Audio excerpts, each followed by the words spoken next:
नमस्कार दोस्तों, आप सभी का सूथोड़ ऑफिशियल हब यूट्यूब चैनल में आपका स्वागत है।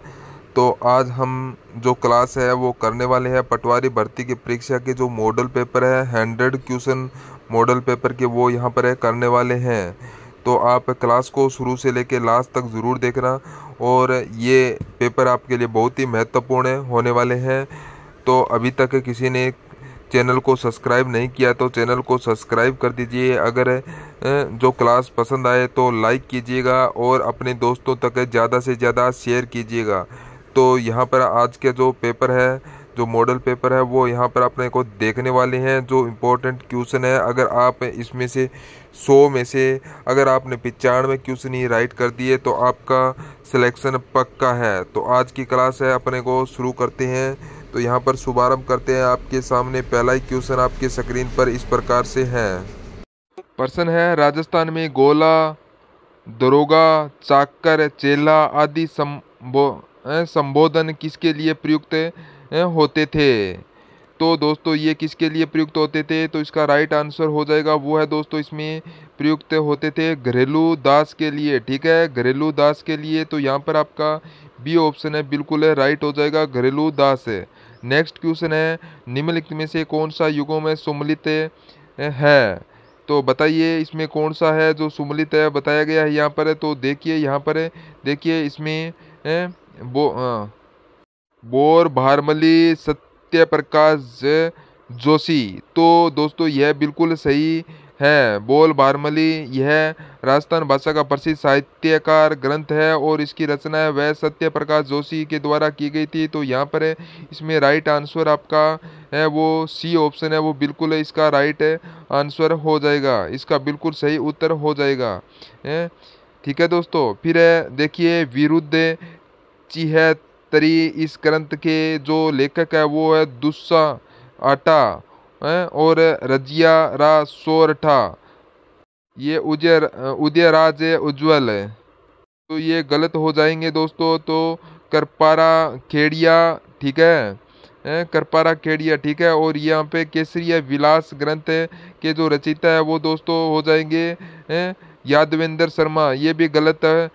कौन है? तो दोस्तों शिव चंद्र भारती है। ठीक है, यहाँ पर आपको इसमें याद रखना है। नेक्स्ट क्वेश्चन है, रूपा देवी के रूप में निम्न में से कौन सा कथन सही नहीं है? तो रूपा देवी के बारे में कौन सा कथन सही नहीं है दोस्तों? यहाँ पर आप देख सकते हैं, देखिए यहाँ पर वे जसरावपुर खेतड़ी गांव में पली बड़ी। सही है। उन भारतीयों के राष्ट्रपति द्वारा 2018 में नारी शक्ति पुरस्कार से सम्मानित किया गया। यहाँ पर ये गलत दे रखा है, 2018 नहीं होगा, 2019 में नारी शक्ति पुरस्कार से सम्मानित किया गया। फिर आपका है, उन्हें हस्तशिल्प के क्षेत्र में जाना जाता है। बिल्कुल सही है दोस्तों। फिर उन्होंने हजारों महिलाओं को रोजगार के लिए बढ़ावा देने में अहम भागीदारी निभाई। तो ये भी आपका सही है। तो यहाँ पर आपका बी ऑप्शन बिल्कुल है, राइट होगा। नेक्स्ट है, निम्नलिखित में से कौन सा युगों में सम्मिलित नहीं है? तो दोस्तों यहाँ पर आपको बताना है कौन सा युगों में वो सम्मिलित नहीं है। तो यहाँ पर आप देख सकते हैं विजय सिंह पथिक है, ये टाइगर जेल है, ये बिल्कुल सही है। अर्जुन लाल सेठी बेलू जेल, ये भी सही है। केसरी सिंह बारट हजारीबाग जेल, ये भी आपका सही है। जोरावर सिंह बारट, ये टाटगढ़ जेल, ये आपका यहाँ पर है वो टाटगढ़ जेल है, गलत दे रखा है दोस्तों। जोरावर सिंह बारट है वो दोस्तों गिरफ्तार हुए थे ही नहीं थे। ठीक है, प्रताप सिंह बारट को दोस्तों बरेली जेल में रखा गया था। तो यहाँ पर जोरावर सिंह बारट को कभी गिरफ्तार नहीं किया गया था। तो ये नहीं किया गया था, कौन सी जेल में नहीं रखा गया था? तो यहाँ पर इसमें जो डी ऑप्शन है वो बिल्कुल है, राइट हो जाएगा। नेक्स्ट क्वेश्चन है, सूची 1 को सूची 2 में सम्मिलित कीजिए। सूची 1 में व्यक्ति दे रखे हैं और सूची 2 में कार्य क्षेत्र दे रखे हैं। तो इनको अपने को सम्मिलित करना है। तो आप यहाँ पर देख सकते हैं, तो कोमल कोठारी है, इनका जो कार्य क्षेत्र है वो दोस्तों क्या है? तो वो है लोक संस्कृति। क्या है? लोक संस्कृति, लोक संस्कृति है। और जो शैतान सिंह है, यह दोस्तों परमवीर चक्र से सम्मानित हुए, यानी कि बहादुरी और पराक्रम से संबंधित है। ठीक है, तो इसका कार्य क्षेत्र है। फिर है जगजीत सिंह है, ये आप सभी को पता होगा यह गायन यानी कि गज़ल गायक है, गायन गज़ल गायक है, ठीक है।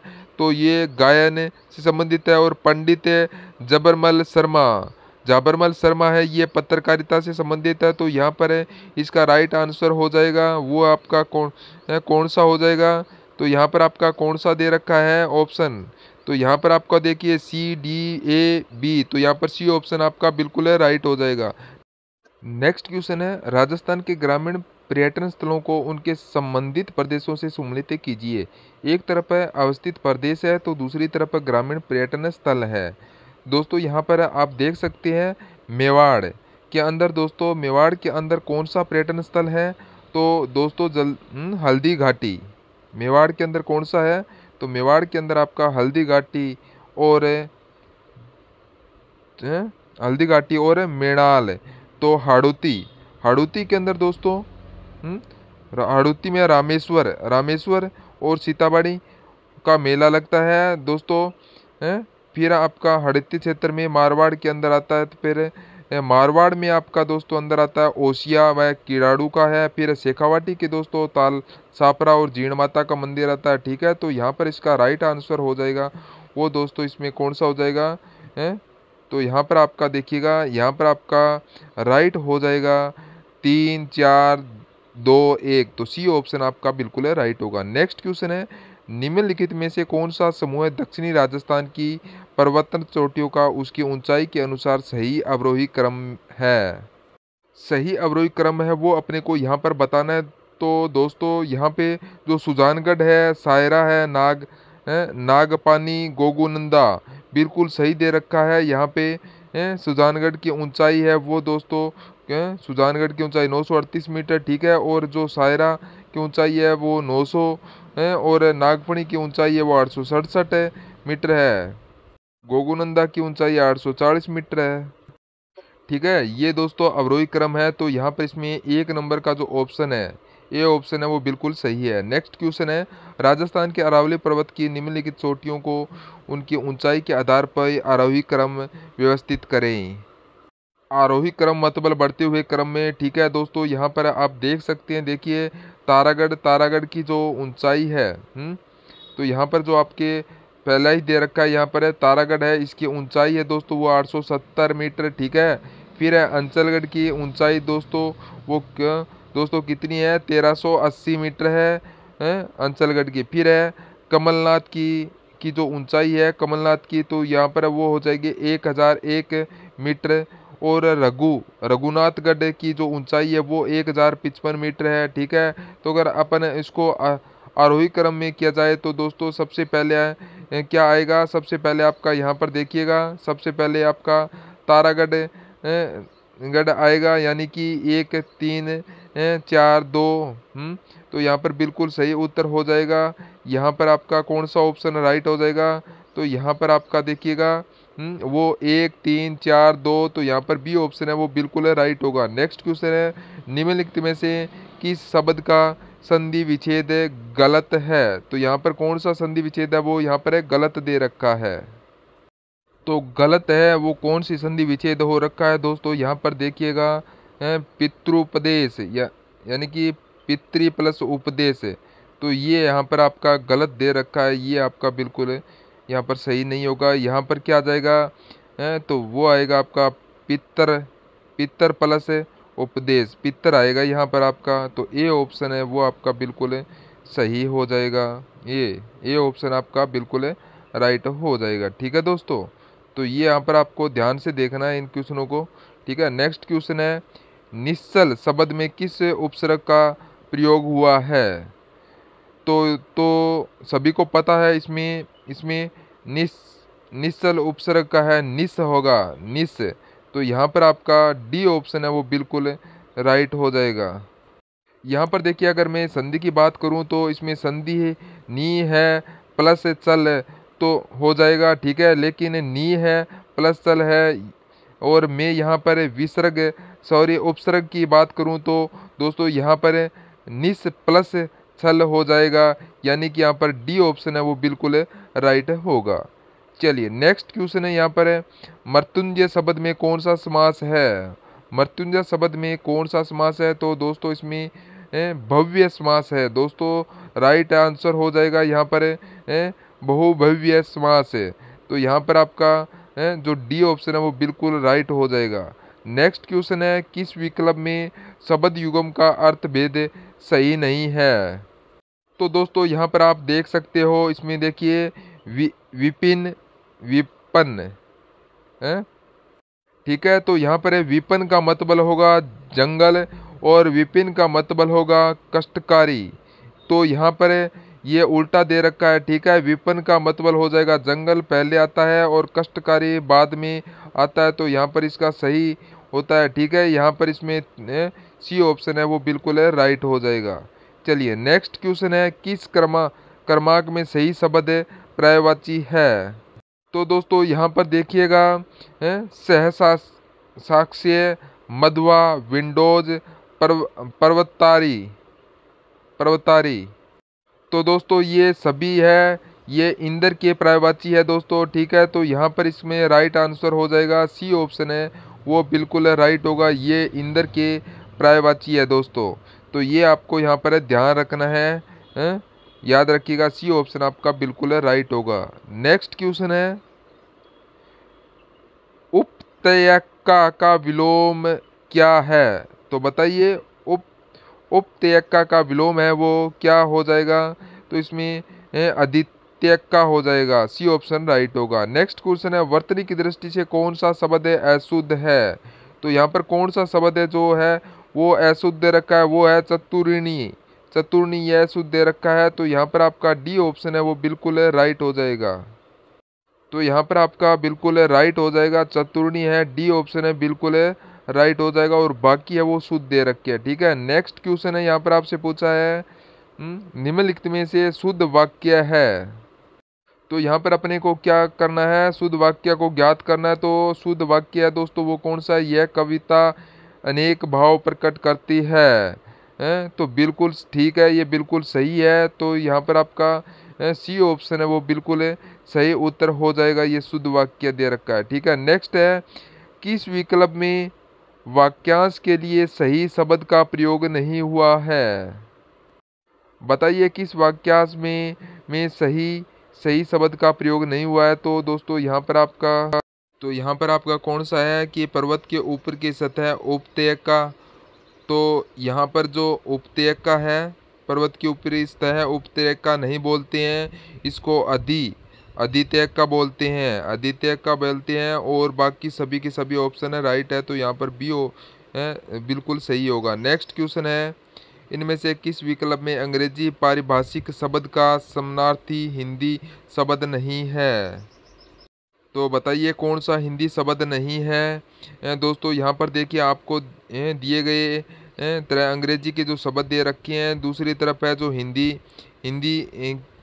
भी दे रखे हैं। तो दोस्तों यहाँ पर आप देख सकते हैं, देखिए इसका मतलब क्या होता है। देखिए एनोलमेंट पार्वती, ठीक है, एनोलेजमेंट पार्वती, फिर है एडिटिंग, फिर है ऑडिटिंग, लेखा परीक्षण, यह भी बिल्कुल सही दे रखा है। एडिटिंग है, लेखा परीक्षण ये भी आपका बिल्कुल यहाँ पर सही दे रखा है। यहाँ पर देखिएगा एंटीसीटेंसेस दुर्घटना, ये गलत हो जाएगा दोस्तों। एंटीसीडेंट का मतलब दोस्तों पिछला जीवन क्या होता है, पिछला जीवन होता है। तो यहाँ पर दुर्घटना है वो गलत दे रखा है। और एप्लीकेशन आवेदन ये बिल्कुल सही, तो एप्लीकेशन है ये आवेदन ये बिल्कुल सही दे रखा है। तो यहाँ पर आपका सी ऑप्शन है वो बिल्कुल राइट होगा। नेक्स्ट क्वेश्चन है, निम्न में से गजट के लिए सही परिभाषित किए शब्द कौन सा है? यहाँ तो सभी को पता होगा दोस्तों, वह राजपत्री है। तो यहाँ पर राजपत्री है, बी ऑप्शन है वो आपका बिल्कुल राइट होगा। नेक्स्ट क्वेश्चन है, नेकी कर दरिया में डाल लोकोक्ति का उक्त अर्थ है। सही उत्तर हो जाएगा दोस्तों वो है इसमें उपकार करके उपकार की बात को भूल जाना तो बी ऑप्शन है राइट होगा। नेक्स्ट, मनुष्य की लाल रक्त कणिकाओं का औसतन जीवन काल है वो कितना होता है? तो दोस्तों राइट आंसर हो जाएगा वह कितना होता है?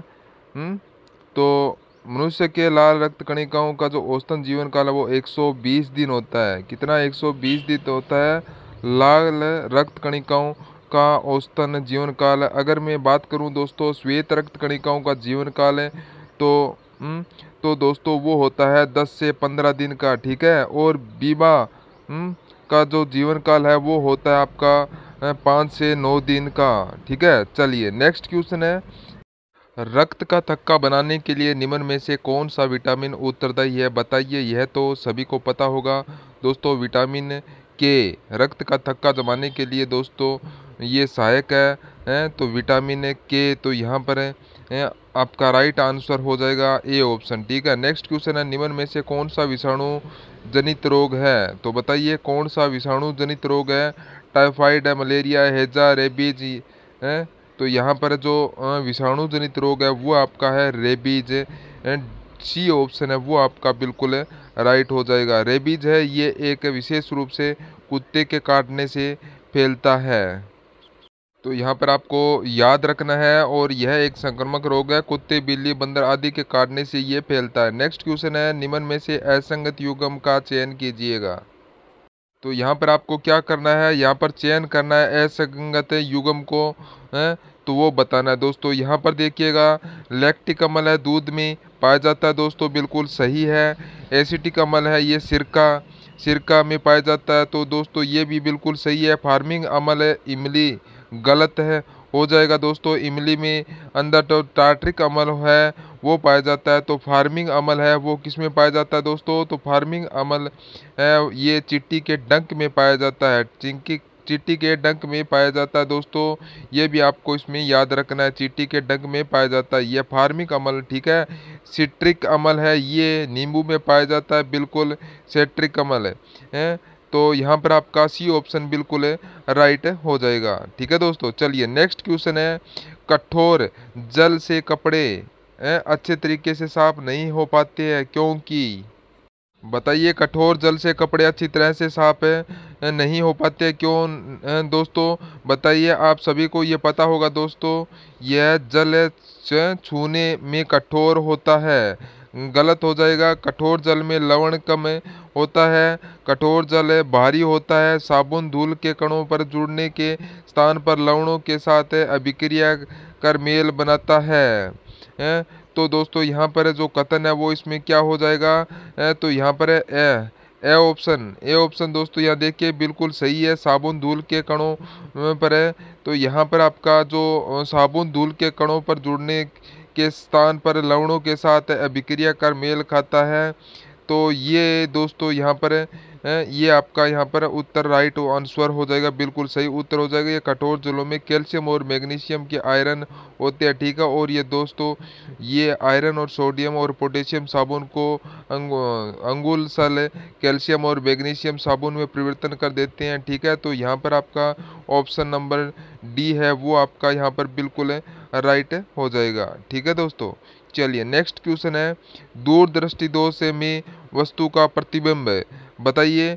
यहाँ पर बनेगा दूरदृष्टि दोष में वस्तु का प्रतिबिंब है वो बनेगा, राइट आंसर हो जाएगा दोस्तों। ये आपका हो जाएगा रेटिना के पीछे बनेगा, रेटिना के पीछे बनेगा। यहाँ पर आंसर है वो आपका ए ऑप्शन है वो बिल्कुल सही उत्तर हो जाएगा, ठीक है। चलिए नेक्स्ट क्वेश्चन है, यहाँ पर पूछा है निम्न में से कौन सा एक रूपांतरित तना नहीं है?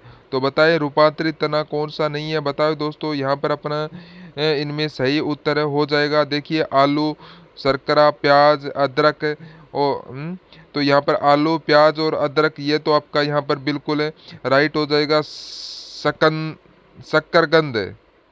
शकरकंद है ये एक रूपांतरित तना नहीं है और बाकी रूपांतरित तना है। तो यहाँ पर आपका आंसर हो जाएगा शकरकंद, बी ऑप्शन राइट हो जाएगा। नेक्स्ट क्वेश्चन है, भारत की संविधान सभा में देशी रियासतों को कितनी सीटें आवंटित की गई है? तो बताइए। तो बताइए सीटें हैं जो आवंटित की गई थी, तो राइट आंसर यहाँ पर आपका हो जाएगा 93 सीटें वो आवंटित की गई है, 93 सीटें। तो यहाँ पर आपका बी ऑप्शन है वो बिल्कुल है राइट होगा।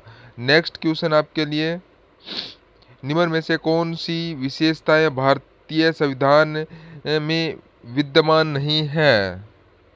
बताइए कौन सी विशेषता भारतीय संविधान में विद्यमान नहीं है?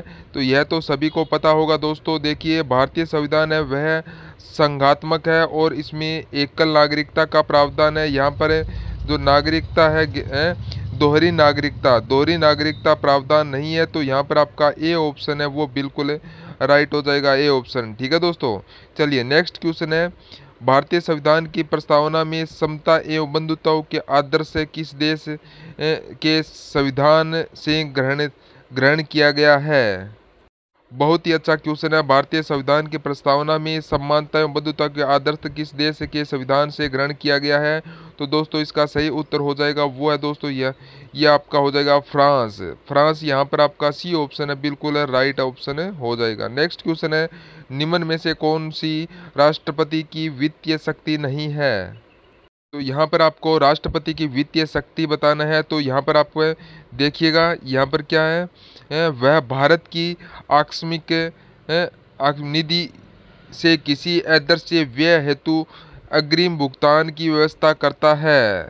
बिल्कुल भाई सही बात है, वित्तीय आपातकाल की घोषणा करना यह दोस्तों वित्तीय शक्ति नहीं है। ठीक है, वित्तीय शक्ति नहीं है तो फिर अनुच्छेद 360 के प्रावधानों के तहत दोस्तों यह वित्तीय आपातकाल घोषणा कर सकता है। लेकिन यह एक जो वित्तीय आपातकाल की घोषणा करता है यह राष्ट्रपति की आपातकाल शक्ति है, ना कि वित्तीय शक्ति। ठीक है, केंद्रीय बजट केंद्रीय बजट को संसद के समक्ष रखवा केंद्रीय वित्तीय आयोग का गठन करना यह दोस्तों राष्ट्रपति की वित्तीय शक्ति है। लेकिन यहाँ पर जो 2 नंबर ऑप्शन है बी ऑप्शन है वो यहाँ पर आपका बिल्कुल राइट होगा। ये वित्तीय शक्ति नहीं है, बी ऑप्शन बिल्कुल है सही हो जाएगा आपका यहाँ पर।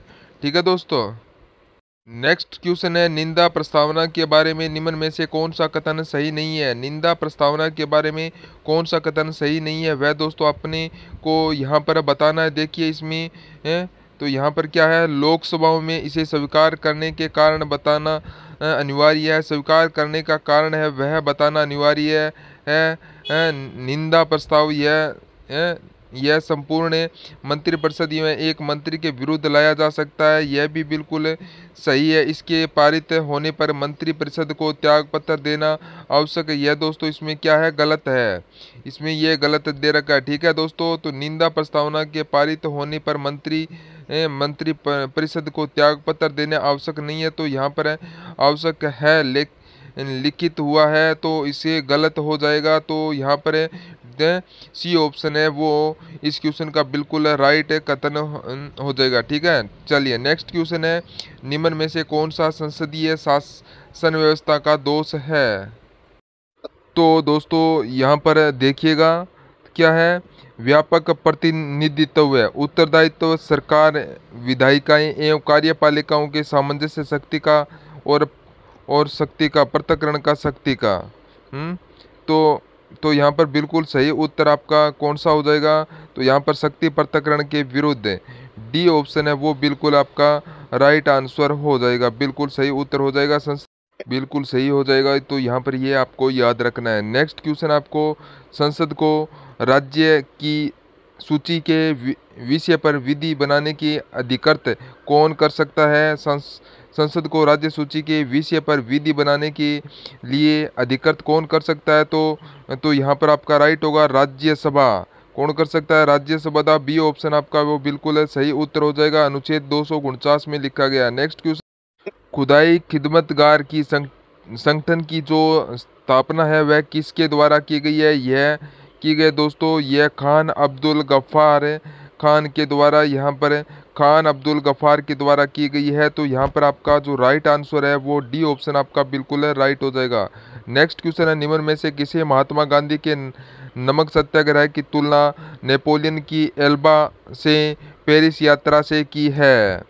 तो किसे महात्मा गांधी के नमक सत्याग्रह की तुलना नेपोलियन की एल्बा से पेरिस यात्रा से की है? तो किसने की थी? तो दोस्तों इसका राइट आंसर हो जाएगा वो है इसमें सुभाष चंद्र बोस ने। किसने की थी? तो वो इसने सुभाष चंद्र बोस ने की थी। तो ये आपका बिल्कुल राइट आंसर होगा, बी ऑप्शन है वो आपका बिल्कुल राइट आंसर हो जाएगा, सुभाष चंद्र बोस। तो ये आपको यहाँ पर याद रखना है, ठीक है दोस्तों। चलिए नेक्स्ट क्वेश्चन है, भारत में विधवा पुनर्विवाह अधिनियम किस गवर्नर जनरल के समय पारित किया गया है? दोस्तों इसका सही उत्तर हो जाएगा वो है इसमें कैनिंग। किसने की? तो कैनिंग के समय, लॉर्ड कैनिंग के समय दोस्तों ये पुनर्विवाह अधिनियम है वह पारित किया गया था। तो यहाँ पर इसमें ए ऑप्शन है वो बिल्कुल सही उत्तर हो जाएगा। तो ये 1856 है के समय में किया गया था। तो यहाँ पर आपको याद रखना है, तो ए ऑप्शन आपका राइट होगा। नेक्स्ट क्वेश्चन है यहाँ पर आप देखिएगा, सव्य को खलीफा घोषित करने वाला दिल्ली का पहला सुल्तान कौन था? तो दिल्ली का प्रथम सुल्तान था दोस्तों मुबारक खिलजी। कौन था? मुबारक खिलजी। तो यहाँ पर आपका डी ऑप्शन है वो बिल्कुल राइट हो जाएगा, ठीक है दोस्तों। चलिए नेक्स्ट क्वेश्चन है, सिख गुरु अर्जुन देव को फांसी देने वाला सिख गुरु अर्जुन देव को फांसी देने वाला मुगल बादशाह कौन था? तो दोस्तों मुगल बादशाह कौन था? तो उसका नाम था दोस्तों जहांगीर। क्या नाम था? जहांगीर। राइट आंसर हो जाएगा आपका जहांगीर, बी ऑप्शन है वो आपका बिल्कुल सही उत्तर हो जाएगा। तो ये 1606 ईस्वी में दोस्तों जहांगीर के पुत्र खुसरो ने विद्रोह कर दिया था, और खुसरो के विद्रोह में सहायता देने के कारण जहांगीर के गुरु अर्जुन देव को फांसी दे दी गई थी। तो यहाँ पर इसमें बी ऑप्शन है वो यहाँ पर बिल्कुल राइट आंसर हो जाएगा।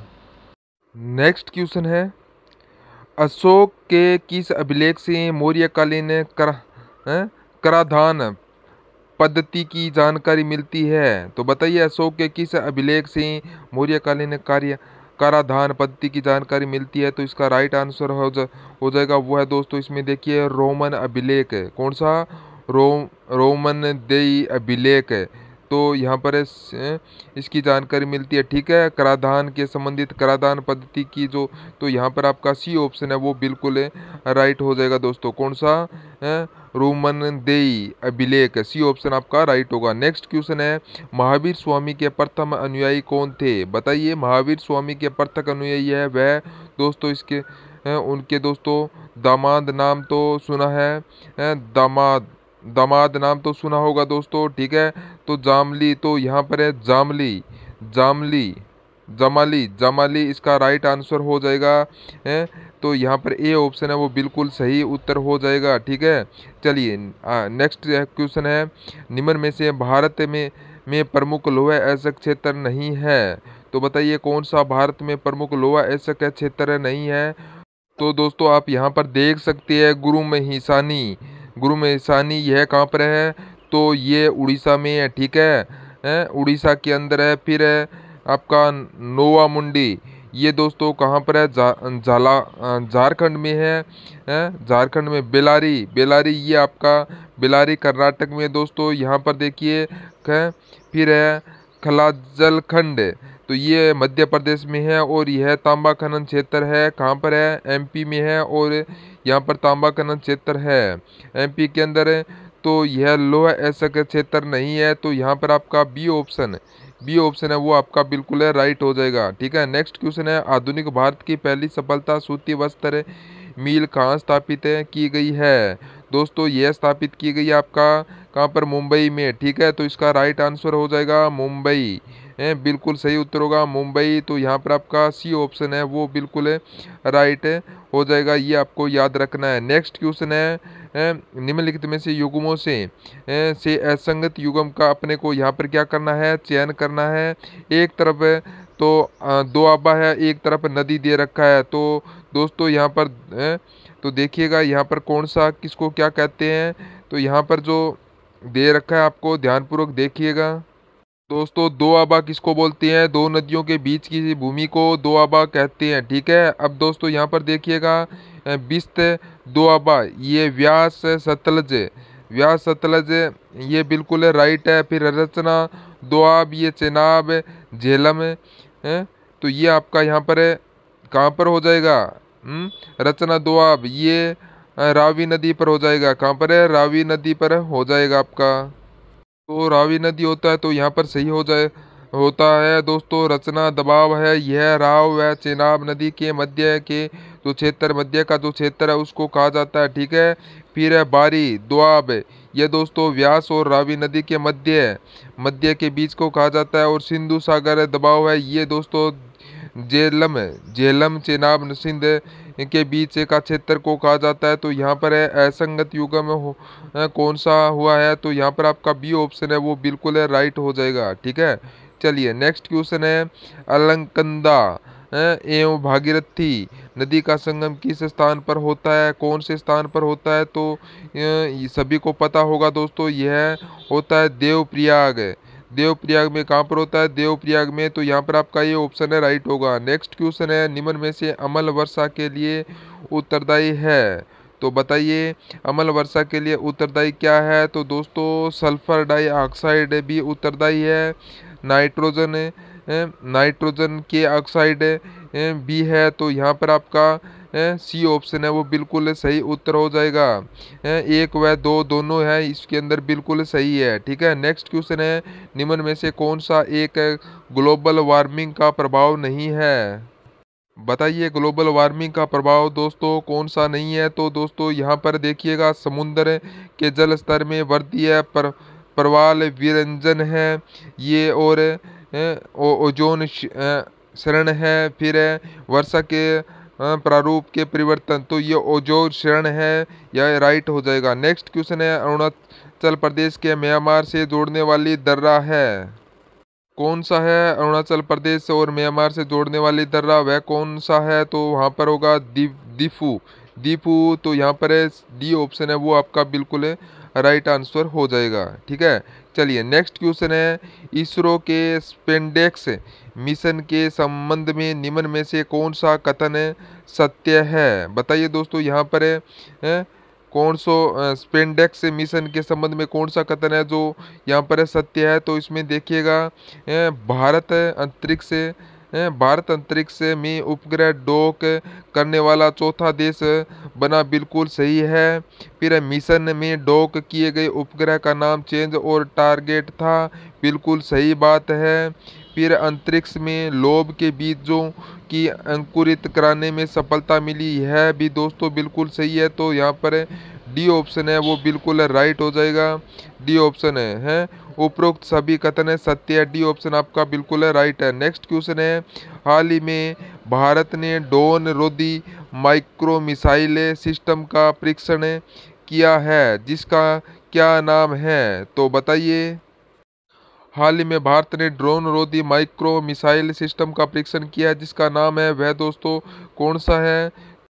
तो दोस्तों वो है भार्गवास्त्र। कौन सा? भार्गवास्त्र। तो यहाँ पर आपका डी ऑप्शन है वो आपका बिल्कुल राइट हो जाएगा। ठीक है। चलिए नेक्स्ट क्वेश्चन है, भारत वन्य स्थिति रिपोर्ट 2023 के अनुसार भारत का वन्य एवं वृक्षावरण देश में कुल भौगोलिक क्षेत्र का कितना प्रतिशत है?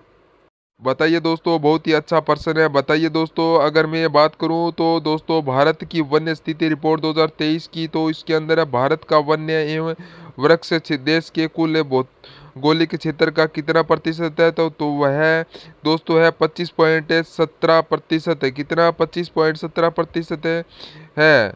तो ये भारत का 25.17% है। तो यहाँ पर आपका जो राइट हो जाएगा वो डी ऑप्शन है वो बिल्कुल है राइट हो जाएगा। ठीक है दोस्तों, डी ऑप्शन है वो आपका बिल्कुल है राइट है। नेक्स्ट क्वेश्चन है, यहाँ पर देखिए, प्रधानमंत्री नरेंद्र मोदी ने 13 जनवरी 2025 को जम्मू कश्मीर के किस जिले में स्थित जेड सोनमर्ग टनल का उद्घाटन किया? तो बताइए जेड सोनमर्ग टनल का उद्घाटन किया, तो इसका राइट आंसर हो जाएगा वह दोस्तों गादरबल गादरबल। तो यहाँ पर हो ये आपका डी ऑप्शन बिल्कुल है राइट हो जाएगा। ये आपका जम्मू कश्मीर के अंदर है। ठीक है। तो ये अभी आपको यहाँ पर याद रखना है, ये 13 जनवरी 2025 को जम्मू कश्मीर में किया गया था। ठीक है। चलिए नेक्स्ट क्वेश्चन है, प्रवासी भारतीय सम्मान पुरस्कार 2025 के संबंध में निम्न में से कथन पर विचार कीजिए।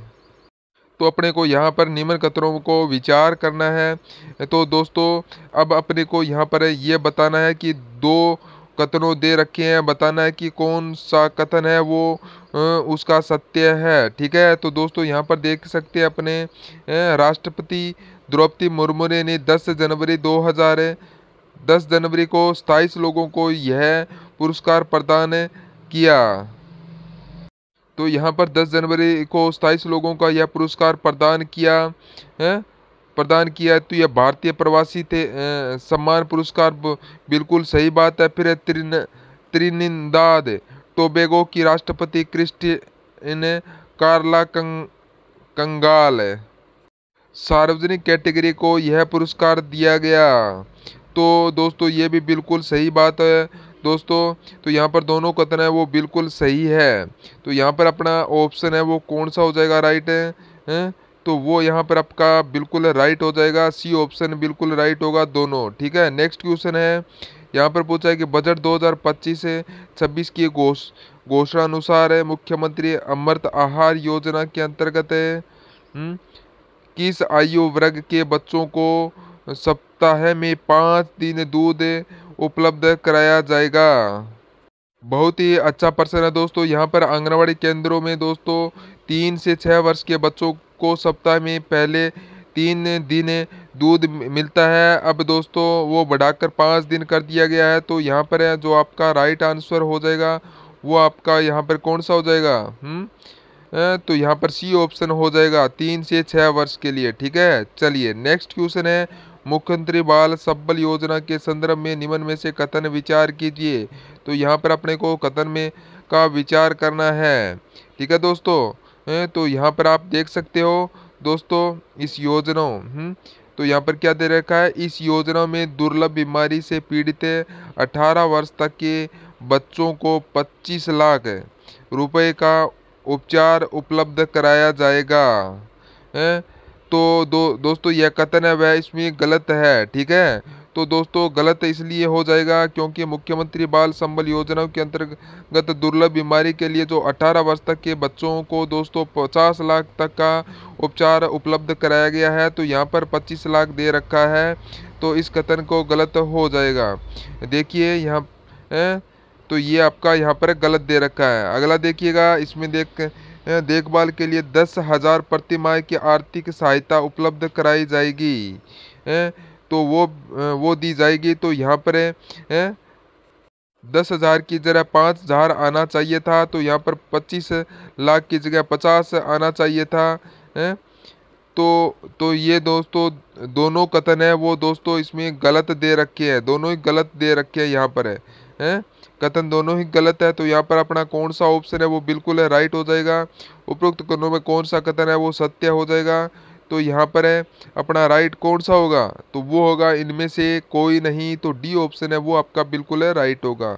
नेक्स्ट क्वेश्चन है प्रधानमंत्री मातृ वंदन योजना के अंतर्गत राष्ट्रपति सरकार द्वारा कितनी राशि प्रदान की जाती है? तो बताइए प्रधानमंत्री मातृ वंदन योजना के अंतर्गत राजस्थान सरकार द्वारा कितनी राशि प्रदान की जाती है? तो दोस्तों इसमें दी जाती है आपका 6500 रुपये की राशि है वह प्रदान की जाती है। कितनी? 6500 रुपये। तो यहाँ पर बी ऑप्शन है वो आपका बिल्कुल राइट होगा। नेक्स्ट क्वेश्चन है rising Rajasthan global investment summit के संदर्भ में निम्न में से कौन सा कथन सत्य नहीं है? तो rising Rajasthan global investment summit के संदर्भ में निम्न में से कौन सा कथन है सत्य नहीं है? तो दोस्तों कौन सा कथन सही नहीं है वह अपने को यहाँ पर बताना है। देखिए इसका जो यहाँ पर दे रखा है तो वो इसका है, इसका आयोजन 9 से 11 दिसंबर 2024 को सीतापुरा जयपुर में किया गया। बिल्कुल सही बात है, सही साहब। ठीक है, आगे देखिएगा इसमें सबमिट, इसे सबमिट में टेंगलाइन स्लेट रिस्पॉसिबल रेडी आर है। बिल्कुल सही बात है। इसे सबमिट का नोडल विभाग निवेश संवर्धन ब्यूरो VIP है दोस्तों, बिल्कुल सही है। ठीक है, तो यहाँ पर आपका चौथा डी दे रखा है राइजिंग राजस्थान का अगला आयोजन वर्ष 2027 में किया जाएगा। तो वो दोस्तों गलत हो जाएगा, इसका आयोजन है वो 2026 में किया जाएगा। तो यहाँ पर अगला राइजिंग राजस्थान का आयोजन है। ठीक है, तो वो 2026 में किया जाएगा। तो यहाँ पर आपका है तो डी है ऑप्शन है वो यहाँ पर गलत दे रखा है। नेक्स्ट क्वेश्चन है, राजस्थान सरकार द्वारा 15 दिसंबर 2024 को निम्न में से किन विकास प्राधिकरणों के गठन की अधिसूचना जारी की गई है? तो बताइए, राज्य सरकार द्वारा 15 दिसंबर 2024 को निम्न में से किन विकास प्राधिकरण के गठन की सूची जारी की गई है? तो इसका सही उत्तर हो जाएगा वो है दोस्तों भरतपुर व बीकानेर के तो यहाँ पर बी ऑप्शन है वो बिल्कुल है राइट हो जाएगा। भरतपुर और बीकानेर, बी ऑप्शन आपका राइट होगा। नेक्स्ट क्वेश्चन है आपके को पराजित कर प्रतिहारों ने भीनमाल के राज्य पर अधिकार प्राप्त किया। बताइए, किसको पराजित कर प्रतिहारों ने भीलमाल के राज्य पर अधिकार प्राप्त किया? तो इसका राइट आंसर हो जाएगा वो है दोस्तों चावड़ा चावंडाओ तो पराजित कर, ठीक है। तो यहाँ पर बी ऑप्शन है वो आपका बिल्कुल है राइट हो जाएगा। नेक्स्ट क्वेश्चन है यहाँ पर है, महोबा विजय के बाद पृथ्वीराज तृतीय ने वहाँ का प्रशासक है जिसे नियुक्त किया गया था। मोहब्बा विजय के बाद पृथ्वीराज तृतीय ने वहाँ के प्रशासक यानी कि वहाँ का प्रशासक है वो किसे नियुक्त किया गया था? तो इसका राइट आंसर हो जाएगा वो है दोस्तों, किसे आप सभी को पता होगा, मोहब्बा का युद्ध है वो दोस्तों 1182 में हुआ था और चंदेल शासक है 1182 के अंदर हुआ था और चंदेल शासक दोस्तों प्रवृत्ति देव से यह हुआ था। तो इसमें दोस्तों उनके दो वीर सेना नायक है आला और उद्दल है, ये वीर गति को प्राप्त हो गए थे और पृथ्वीराज ने अपने सामान्य दोस्तों पूज्य राय को वहाँ का प्रशासक नियुक्त किया है। तो वो नियुक्त किया गया था मुहाबा का, ठीक है। तो यहाँ पर आपका कौन सा हो जाएगा पूज्य राय, ये ऑप्शन आपका राइट होगा। नेक्स्ट क्वेश्चन है, दंतानी की युद्ध के समय सिरोही का शासक कौन था? तो सिरोही का शासक था दोस्तों महाराव सुल्तान। यहाँ पर आपका सी ऑप्शन बिल्कुल राइट हो जाएगा, वो बिल्कुल सही उत्तर हो जाएगा। दंतानी का युद्ध है यह दोस्तों 17 अक्टूबर 1583 को अकबर की सेना और सिरोही के राव सुल्तान देवड़ा के मध्य लड़ा गया था, ठीक है। तो यहाँ पर आपका सी ऑप्शन है वो बिल्कुल राइट हो जाएगा, ठीक है दोस्तों, सी ऑप्शन आपका राइट होगा। नेक्स्ट क्वेश्चन है, राजस्थान के राज्यपाल के संबंध में निम्न में से कौन सा कथन सही नहीं है? तो कौन सा कथन है वह सही नहीं है, वह दोस्तों अपने को यहाँ पर क्या करना है बताना है दोस्तों। यहाँ पर देखिए यहाँ पर क्या दे रखा है, तो यहाँ पर आपका है राज्य पुनर्गठन आयोग की अनुशंसा के आधार पर राज्य प्रमुख के पद को समाप्त कर दिया गया। दोस्तों बिल्कुल सही बात है, ठीक है। आगे देखिएगा, 7वें संविधान संशोधन से राज्य प्रमुख का पद समाप्त कर दिया गया था, यह कथन वो बिल्कुल सही कथन हो जाएगा। हाँ, कौन सा कथन सही हो जाएगा यह पूछा है, ठीक है सर। तो यहाँ पर जो 7वां संविधान संशोधन से राज्य प्रमुख का पद है वो समाप्त किया गया, भी कथन बिल्कुल सही है, ठीक है। तो 1 नवंबर, नेक्स्ट यहाँ पर क्या दे रखा है, तो यहाँ पर देखिए 1 नवंबर 1956 को आप सभी को पता होगा कि राज्य प्रमुख का पद है वो समाप्त कर दिया गया था। जो राज्य प्रमुख का राज्यपाल है वो नियुक्त किया गया, तो ये ऑप्शन है वो आपका बिल्कुल राइट हो जाएगा, ठीक है। अगला क्या दे रखा है कि गुरुमुख निहाल सिंह को, ठीक है। तीसरे देखिएगा, तो यहाँ पर गुरुमुख निहाल सिंह को 1 नवंबर 1956 को राज्य का पहला राज्यपाल नियुक्त किया गया। दोस्तों यहाँ पर अपन देख सकते हैं जो गुरुमुख निहाल सिंह है को दोस्तों जो राज्यपाल है वह 1 नवंबर 1956 को नहीं किया गया था। तो ये 25 अक्टूबर 1956 कब किया गया था?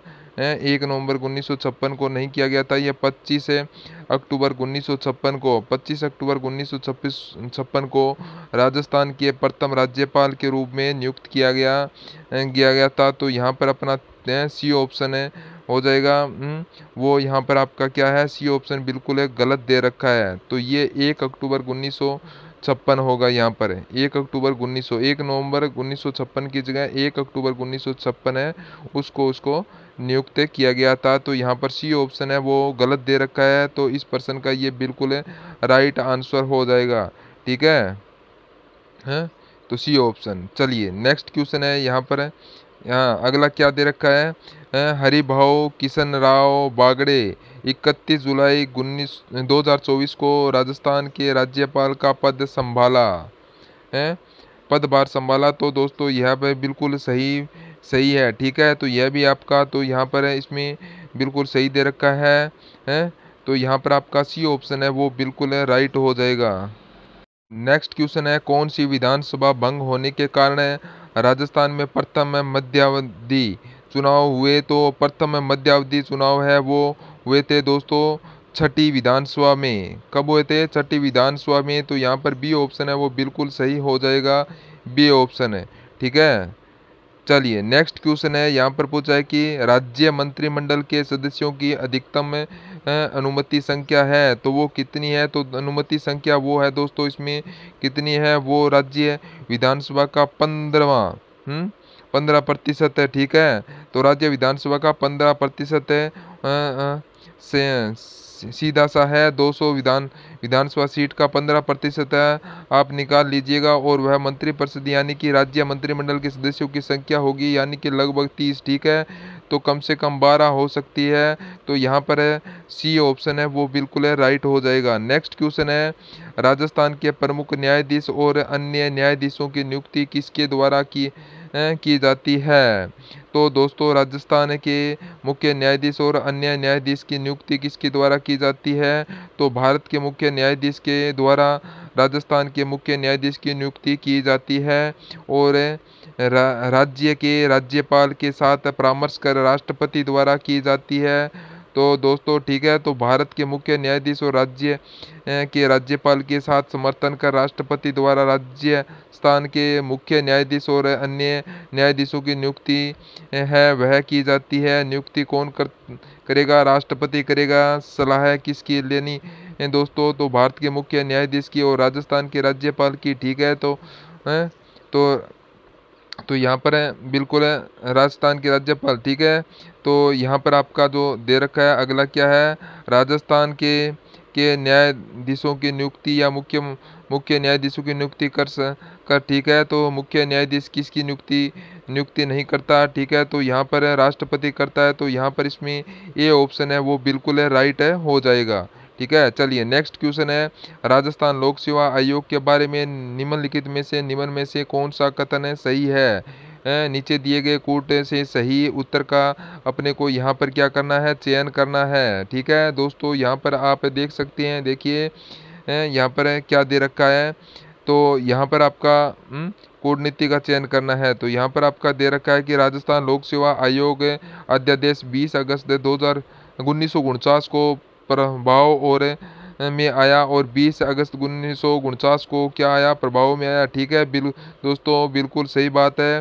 राजस्थान लोक सेवा आयोग की स्थापना है फिर आपका राजस्थान लोक सेवा आयोग की स्थापना 22 दिसंबर 1949 को हुई थी। दोस्तों ये भी इसमें क्या है, बिल्कुल सही है। तो तीसरा देखिएगा, तो यहाँ पर है जयपुर, जोधपुर, बीकानेर में लोक सेवा आयोग 16 अगस्त 1919 को समाप्त कर दिया गया, ये भी बिल्कुल सही है। तो इसमें तीनों कथन है वो दोस्तों सत्य है। तो यहाँ पर इसका राइट आंसर है वो कौन सा आ जाएगा? तो यहाँ पर आपका डी ऑप्शन है वो बिल्कुल राइट होगा, ए बी सी डी बिल्कुल सही है, ठीक है। चलिए नेक्स्ट क्वेश्चन है, यहाँ पर क्या है, जिला दंड न्याय के रूप में जिला कलेक्टर की शक्ति है, बताइए दोस्तों। यहाँ पे जिला दंड न्याय के रूप में जिला कलेक्टर की शक्ति है। तो जिला कलेक्टर की शक्ति है वो क्या है, वो अपने को यहाँ पर क्या करना है, बताना है। दोस्तों देखिए, कानून व व्यवस्था बनाए रखना बिल्कुल है। पुलिस ये बिल्कुल सही दे है। कानून व व्यवस्था बनाए रखना ये बिल्कुल सही है दोस्तों। फिर देखिएगा यहाँ पर है पुलिस पर नियंत्रण रखना, ये भी सही दे रखा है। फिर है विदेशियों के पारपत्रों पासपोर्ट की जांच करना, ये भी सही है। भू राजस्व एकत्र करना, ये आपका यहाँ पर है गलत दे रखा है, ये आपका नहीं होगा दोस्तों। जिला कलेक्टर का तो यहाँ पर अपना इसमें कौन सा राइट हो जाएगा, तो यहाँ पर आपका बिल्कुल कौन सा हो जाएगा, कौन सा ऑप्शन आपका यहाँ पर बिल्कुल राइट है, तो ये ऑप्शन आपका बिल्कुल राइट हो जाएगा। नेक्स्ट क्वेश्चन है, राजस्थान पंचायत राज अधिनियम 1994 के अनुसार जिला स्थापन समिति का अध्यक्ष कौन था? जिला स्थापना समिति का जो अध्यक्ष है वो होता है दोस्तों जिला प्रमुख है। तो यहाँ पर बी ऑप्शन है वो राइट होगा। नेक्स्ट क्वेश्चन है, राजस्थान राज्य सूचना आयोग सूचना नहीं देने पर अधिकतम में कितनी राशि का जुर्माना आरोपित कर सकता है। तो कितना जुर्माना आरोपित कर सकता है, इसका राइट आंसर हो जाएगा वो है दोस्तों कौन सा हो जाएगा, 25,000 रुपये। कितना, 25,000 रुपये। तो यहाँ पर आपका सी ऑप्शन है वो बिल्कुल राइट होगा। 25,000 रुपये है वो यहाँ पर जुर्माना कर सकते हैं। तो सी ऑप्शन आपका राइट होगा। नेक्स्ट क्वेश्चन है, निम्न में से कौन राजस्थान के लोकायुक्त के न्यायाधिकार क्षेत्र में नहीं आता है। तो यहाँ पर आपका जो राइट आंसर है वो कौन सा हो जाएगा, राइट आंसर क्या हो जाएगा दोस्तों, यहाँ पर बताइए। राजस्थान के लोकायुक्त के न्यायाधिकार क्षेत्र में नहीं आता है, कौन सा नहीं आता है, तो इसका क्या होगा। चलिए फटाफट तरीके से आप इसका दीजिए। तो राजस्थान राज्य के कानून द्वारा स्थापत्य सेवाओं के सदस्य हैं। फिर है जिला प्रमुख है, मंत्री है, मुख्यमंत्री। डी ऑप्शन है वो आपका इस प्रश्न का राइट आंसर हो जाएगा। चलिए नेक्स्ट क्वेश्चन है, राजस्थान आरटी नियम के किस वर्ष में अधिसूचित किया गया। तो बताइए कौन से वर्ष है वो अधिसूचित किया गया था। तो आपका राइट हो जाएगा 2011 को अधिसूचित किया गया था। तो यहाँ पर आपका सी ऑप्शन है बिल्कुल है राइट हो जाएगा। नेक्स्ट क्वेश्चन है, राजस्थान की पंचायती रियासत के संदर्भ में कासा परोसा क्या था। कासा परोसा किसको बोलते हैं, कासा परोसा बोलते हैं यह एक प्रकार की लाग कर है, यह एक प्रकार की लाग कर है। तो यहाँ पर आपका सी ऑप्शन है वो बिल्कुल राइट होगा। ठीक है दोस्तों, सी ऑप्शन आपको ध्यान में रखना है। चलिए नेक्स्ट क्वेश्चन है, 1938 ईस्वी में मेवाड़ प्रजामंडल की स्थापना के समय इसका उपाध्यक्ष कौन था। दोस्तों अध्यक्ष का तो सभी को पता है, अध्यक्ष का तो सभी को पता है क्योंकि अध्यक्ष थे बलवंत सिंह मेहता। ठीक है, अगर मैं यहाँ पर बात करूँ तो दोस्तों उपाध्यक्ष की, तो दोस्तों उपाध्यक्ष थे भूरेलाल बेया, भूरेलाल बेया बेया। ठीक है, तो यहाँ पर आपका सी ऑप्शन है बिल्कुल है राइट हो जाएगा। नेक्स्ट क्वेश्चन है, निम्न में से कौन सा समाचार पत्र और स्थापना का स्थान सही नहीं है।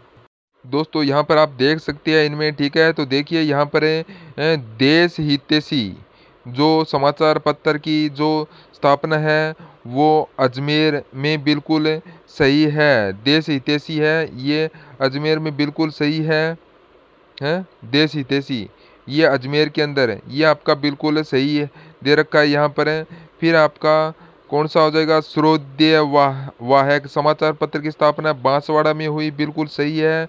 फिर जय भूमि समाचार पत्र है ये जोधपुर में वह इसमें गलत दे रखा है। ठीक है दोस्तों, इसकी जो स्थापना है वह जयपुर में की गई थी। ठीक है, तो यहाँ पे आपको यहाँ पर याद रखना है। और प्रभात समाचार पत्र है इसकी स्थापना आपका प्रभात समाचार पत्र की स्थापना है वो जयपुर में की गई थी, जयपुर में। ठीक है, तो यहाँ पर आपका सी ऑप्शन है वो बिल्कुल है राइट होगा। नेक्स्ट क्वेश्चन है, निम्नलिखित में से कौन सा मंदिर स्थापत्य कला की मारू गुर्जर शैली का है। यह तो सभी को पता होगा दोस्तों, इसका जो राइट आंसर हो जाएगा वो दोस्तों इसमें कौन सा होगा, कौन सा हो जाएगा, शिवदेश्वर मंदिर चित्तौड़गढ़ के दुर्ग में स्थित है। यह मंदिर दोस्तों मारू गुर्जर सिमदेश्वर मंदिर चित्तौड़गढ़ के दुर्ग में स्थित है। ये मारू गुर्जर शैली का है। ए ऑप्शन यहाँ पर आपका बिल्कुल राइट होगा, ये मारू गुर्जर शैली का है। ठीक है दोस्तों, चलिए नेक्स्ट क्वेश्चन है, यहाँ पर आपसे पूछा है मेहनत प्रसिद्ध है। तो मेहनत किस लिए प्रसिद्ध है दोस्तों, यह झुंझुनू में है, यह मेहनत है और यह प्रसिद्ध है दोस्तों सोने की चित्रकला के लिए दोस्तों ये प्रसिद्ध है। यहाँ पर अपना राइट हो जाएगा, ये ऑप्शन है। ठीक है, चलिए नेक्स्ट क्वेश्चन है, निम्नलिखित में से कौन से क्षेत्र में रतवई लोकगीत गाए जाते हैं। रतवई लोकगीत गाए जाते हैं, यह गाए जाते हैं दोस्तों रतवई लोकगीत है यह मेवात क्षेत्र में गाए जाने वाले लोकगीत है दोस्तों। तो इसका जो राइट आंसर है हो जाएगा वह आपका हो जाएगा सी ऑप्शन बिल्कुल है राइट होगा, मेवात है। कौन सा? मेवात। ठीक है, चलिए नेक्स्ट क्वेश्चन है, आलू राजस्थानी लोक जीवन के किस अवसर से संबंधित है? ओल्लू यह गाया जाता है दोस्तों विवाह के अवसर पर, पुत्री की विदाई के अवसर पर है गाया जाने वाला यह लोकगीत है। तो यहाँ पर इसमें जो राइट है पुत्री विदाई है, विदाई है, पुत्री विवाह का विदाई पर है। ठीक है, नेक्स्ट क्वेश्चन है, उस स्थान की चिन्हित कीजिए जो किसी भी प्रकार लोक देवता रामदेव जी से संबंधित नहीं है। तो दोस्तों रामदेव जी से संबंधित कौन सा स्थान प्रसिद्ध है, मतलब संबंध नहीं है। यहाँ पर आप देख सकते हैं दोस्तों रुणेचा में दोस्तों है, पोकरना में भी प्रसिद्ध है, मतलब रामदेव जी से संबंध है। मसूरी भी है, मसूरी। बेनेडा, बेनेडा नहीं है दोस्तों। यहाँ पर अपना राइट आंसर है डी ऑप्शन है, बिल्कुल राइट है, हो जाएगा।